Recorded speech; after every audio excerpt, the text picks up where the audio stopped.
Hello, boys and girls. I'm your Peter Pan storyteller. This is the story of The Last Starfighter. This is the story of Gremlins. This is the story of Tron. This is the story of Raiders of the Lost Ark. This is the story of The Empire Strikes Back. You can read along with me in your book. You can follow the story along with me. Every time you hear this sound, Turn the pages when you hear this sound. You will know it is time to turn the page when you hear the computer sound like this.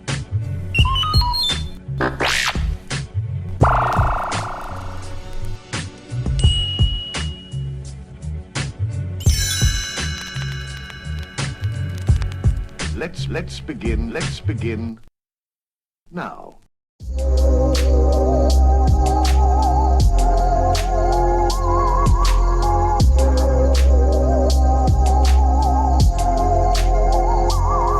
Hey kids, welcome to the latest episode of When You Hear This Sound, brought to you by the Space Monkey X Audio Workshop. This is your host, Rob Lamley. Most of my kids' record collection is made up of read-along record books with pop culture tie-ins like He-Man, Transformers, and Star Wars. However, the album I'm presenting today wasn't produced to sell toys. Halloween Horrors was created just to give kids a good fright and get them in the mood for ghosts and ghouls. Halloween Horrors was released in 1977 by A&M Records. A&M was founded in 1962 by legendary brass band leader Herb Alpert and his business partner Jerry Moss. The duo would release hundreds of records under the A&M label, including many from Alpert, as well as The Police, Quincy Jones, The Carpenters, Supertramp, and Janet Jackson, among many, many others. The album was written and produced by J. Robert Elliott, and as far as I can tell, this was his only record. The cover artist was Gary Meyer, whose illustration portfolio ranges from sci-fi novels to video game box art, to album covers and promotional artwork for movies like Jaws 3, Superman, Jason and the Argonauts, The Deep, and a movie I watched far too many times as a kid, The Private Eyes, starring Don Knotts and Tim Conway. Meyer's work is pretty iconic here, as many kids who grew up with Halloween Horrors were first attracted to the cover and its detailed depiction of a haunted house. Side A of the record features a short audio drama called Halloween Horror that stars Michael Bell, Peter Cullen, and Nadine Arlen. Michael Bell is well known in the voice acting community, with feature roles in many of the defining cartoons of the 1970s and 80s. For example, Bell played a handful of Smurfs, a bunch of Transformers, a couple members of Voltron Force and G.I. Joe, and he played superheroes like Plastic Man, the Incredible Hulk, and Zan, the male Wonder Twin from Super Friends. As if that wasn't enough, he's also the godfather of a certain member of the Police Academy, Steve Guttenberg. Peter Cullen is no stranger to cartoons either, of course. He'll always be remembered as the definitive voice of the leader of the Autobots, Optimus Prime. But he's also handled the roles of Venger on Dungeons & Dragons. He was the first voice of Mario in Western media on Nintendo's Saturday Supercade. He's played Eeyore in a few Winnie the Pooh movies, a handful of characters on G.I. Joe, and he was the voice of the evil Car, Kit's nemesis on Knight Rider. His filmography is a mile long, and this album is one of his earliest efforts. Finally, Nadine Arlen is a little-known actress who only has 6 credits to her name. She made her acting debut in one episode of the 1960s World War II drama series Combat, and then only had a few small roles before appearing in the 2015 horror film Bastard. Despite her short career, she holds her own on this record among cartoon royalty and gives a very chilling performance as a ghostly woman spirit. Side B of the album is filled with sound effects, not only used in the Side A audio drama production, but is intended to inspire creative kids to make their own scary stories. Sound effects records were kind of a fad back in the 1960s and 70s, with many leaning heavily on the horror side of things, and this one has some exceptional effects. Honestly, there's not much more to tell about this album, other than that it does have quite the cult following among Gen X kids. My family never owned this album. I found my copy at an antique store and picked it up before knowing its Xer legacy. But if we did have it when I was a kid, I guarantee it would have been one of my favorites. But enough about me, let's get to the record. I'm going to go ahead and play both sides, mainly because the Side A story is really fun, but also because, who knows, maybe the scary sound effects will inspire you to make your own stories as originally intended. And if they don't, hopefully they'll at least get you in that Halloween spirit. Oh, and remember, this is part of a marathon of spooky record episodes of When You Hear This Sound leading up to Halloween, so be sure to subscribe so you won't miss out on any of the fun. Okay, seriously, onto the record. Here is A&M Records' 1977 release of Halloween Horrors, starring Michael Bell, Peter Cullen, and Nadine Arlen. Enjoy. Oh boy, what a night to be driving. And it's Halloween, too. Oh, it's creepy. Oh man, what I'd give to be back at home, snug and warm. Wait a minute, what's that up ahead? Ah, gas station.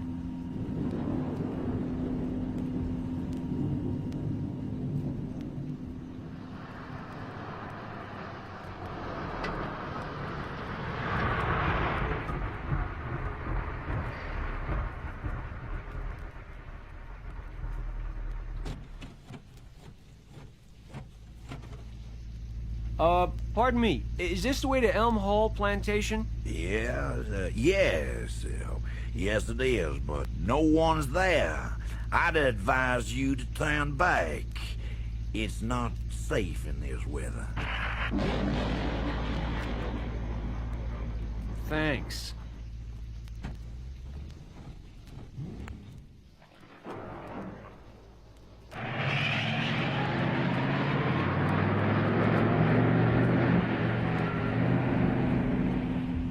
Get myself into situations like this anyway. Who would have thought a week ago I'd be here driving on a lonely, dark road looking for an old mansion? Well, what can you do? Last week I received that letter informing me that I had inherited an antebellum mansion just 20 miles outside of Natchez, Mississippi. It was left to me by my great-grandmother who lived there all of her 90 years. Boy, that's a long time. Let's see. The mansion was built, I think, in 1820. And according to the stories I've heard, it has a very mysterious and tragic history. I believe one of my ancestors as a small child fell to his death from a high window in the old place. It was very mysterious as the story goes. As I recall, the window from which he fell was never closed following the accident. That's kind of weird. Anyway, the child's mother never recovered from the loss, nor did she ever leave the house again. Years later, she passed away. Her mind that of a little girl, ever since the night of the accident. I've heard that she only walked at night, clad in a gossamer white gown, breathing the only words she ever said for the rest of her life. My baby. Have you seen my baby? Oh, I talk about creepy. Legend has it that on stormy nights like this, they don't get any stormier, a white ghost-like form glides down the long corridors of Elm Hall. And it's even been said that some have sworn to have heard a cold, whispering, childlike voice saying, "My baby, have you seen my baby?" Ah, that's silly. Things like that only happen in the movies. And yet, legend also has it that those who have heard the voice have died tragically within the next year. Yeah, it's funny how these stories get started and are passed down from generation to generation. Yet, the eldest son of each generation at Elm Hall has always died mysteriously before his 25th year. Wait a minute. I won't be 25 until next week. Hey, better be careful, old boy. Oh boy, this storm looks like it'll never let up. And the lightning. Whew. Huh. I wonder what it was like in the old days. Plenty of servants, I bet. Horses, carriages, and those beautiful southern bells. Ah, yes. Riding off to war with Beauregard. Oh, the old Elm Hall was certainly a pride of the Old South. I bet it's a wreck today. My luck. I seem to remember another story about the old place. What was that? Oh, yeah, something about one of the daughters who was exceptionally beautiful. In fact, wait a minute. I remember an old photograph I once saw of her. And she was beautiful, even in that old-timey picture. Let's see, I think it was during the Civil War. That's it. Her name was Elizabeth, and she fell in love with a Yankee lieutenant. When her father found out, he went into a wild rage and told her she couldn't see the young lieutenant again. For weeks, she just stayed in her room. And then one day news came. Her lieutenant had been killed in the war. That afternoon, she rode her favorite horse. Oh, wow, what was his name? Dancer. That's right, Dancer. She rode Dancer down to the Mississippi, and her horse returned home to Elm Hall that night, riderless. As I remember the story, about a week later, some young boys fishing on a sandbar saw her float by. Her body was returned to Elm Hall, and she was buried in the family cemetery on the grounds of the plantation. They say that on summer evenings, when it's deathly still, some people can hear a rush of wind like a rider passing by. And the Spanish moss hanging from the old tree in front parts like someone has just passed through. Oh boy, that's creepy. Some say it's Elizabeth looking for her lover, and yet others say it's her favorite horse, Dancer, looking for her. For every day, for the rest of his life, her horse would walk riderless to the Mississippi and wait patiently until nightfall for Elizabeth to return. And then he would walk back slowly in his grief to Elm Hall. Wait a minute, there's something up ahead. That's it, yeah! That's the old place. That's Elm Hall.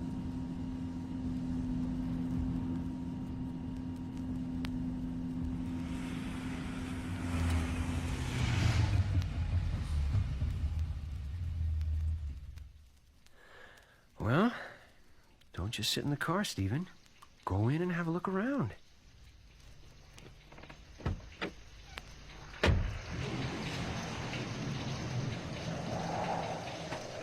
That window upstairs, it's open, and the curtain is flapping wildly. Look at that. There seems to be a light on up there. No. Come on, there's no light on up there. What are you... Stephen, you're imagining things. Oh boy, it's still creepy.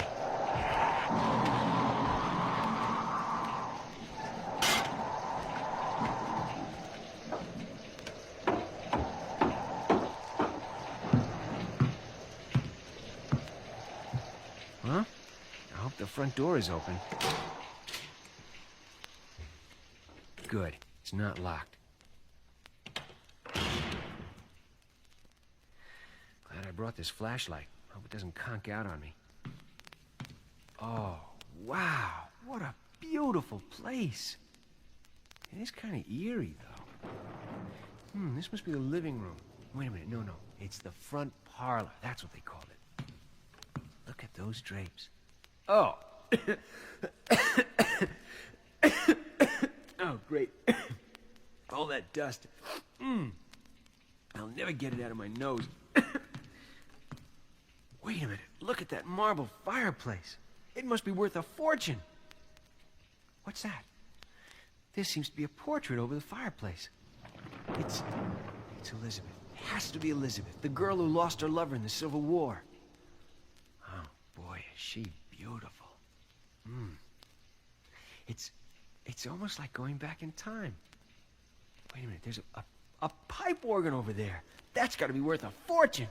And look at that, another portrait. Let's see. It looks like a Confederate general. I wonder who he is. Oh my. Holy cow. His eyes moved. No, they couldn't have. They didn't move. They couldn't have moved. I could have sworn his eyes moved. His eyes looked real. All right, now stop. Stephen, get a hold of yourself, boy. Now, come on. It's only a picture. The eyes didn't move. Even though it looked like they did. All right, let's go in the hallway. Come on. Oh, darn. There goes the flashlight. What a time to go out. What's that? Is that the wind? No, it's footsteps. Oh, no. Oh, no, don't let this be happening to me. It's just my imagination. Oh, no, they're coming nearer. They're coming nearer. Oh, my heart is pounding. Stop. I gotta stop my heart from pounding, because they're gonna hear me. Stop. Oh, I can't. Oh. They're going past me. They must have seen me. They must have seen me. They must know I'm here. I can't see anything. It's so dark.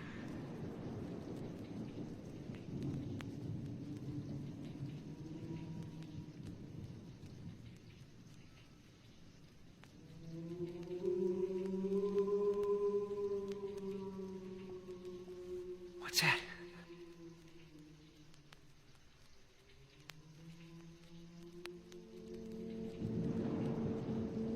What's that? Someone's playing the organ. That's impossible. No one could be playing the organ. I'm the only one here. Wait a minute. There's a light or something down at the end of the hall. Wait a minute. It's somebody. It's somebody coming down here. It looks like a woman. I think she's wearing a white gown. She's coming this way. She's looking right at me. But wait a minute. She's looking right at me, but she doesn't even see me.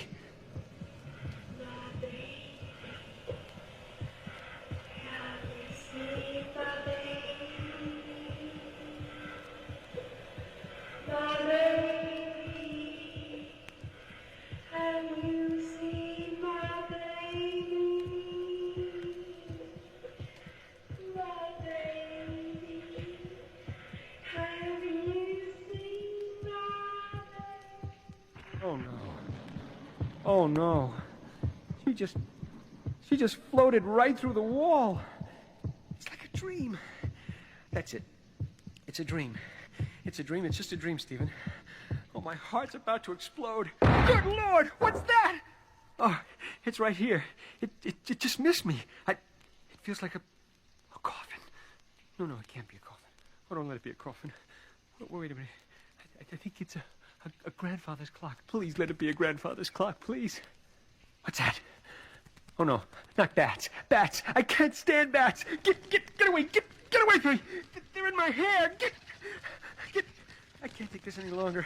I'm getting out of here while I still can. Where's the front door? It's this way. No, wait a minute. I think it's this way. Oh, wait a minute. Wait. Stop. You got to think straight now. Now stop. Where are you? You took a left? You took a right? Get me out of here. Get me out of here. Wait a minute. It's the door. It's the door. It won't open. It won't open. It's got to open. Open up. Door, please open. Please, door, open. I'm trapped. Oh, thank heavens. It opened. Wait, what's that? A horse. I'm getting out of here before I go mad.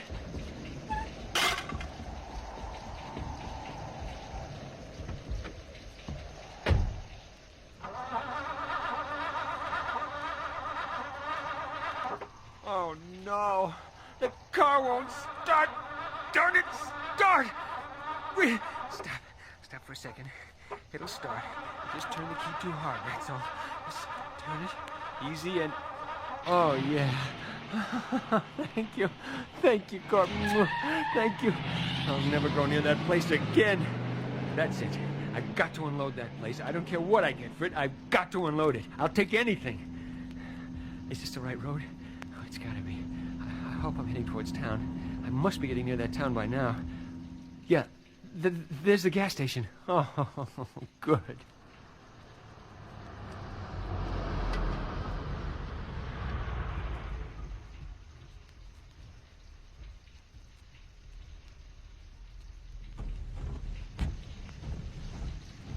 Well. Y'all went up to the old place after all, huh? Oh, yeah. Look, could you tell me where I can spend the night? A hotel, a motel? Hotel, now, let's see. The Jeb Stewart Hotel is a right nice place, and that's just down the street away. Yeah, I saw that place when I came into town. Look, is there any place else? No, that is the only place in town. But I'll tell you, it's the finest hotel we have in these parts. I know, 'cause I own it. Oh, boy. One other thing. Is there a real estate firm here in town? Yeah, well, now you all be talking about the Dixon Company. Dixon Company? Yeah, huh? And it's the only place in town. Yeah, I figured as much. And I own that, too.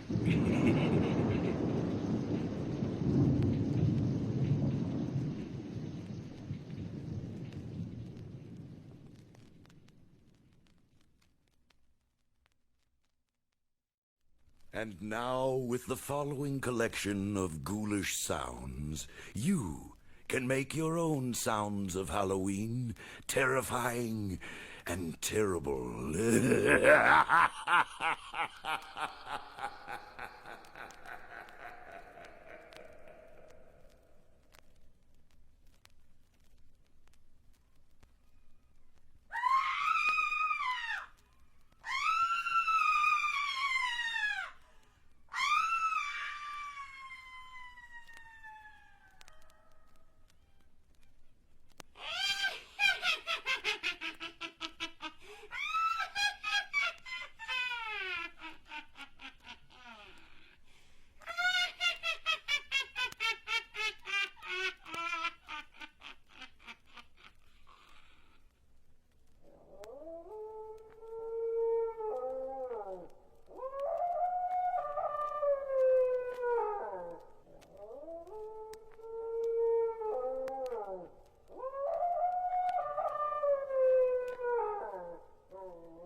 Thanks for stopping by the show today.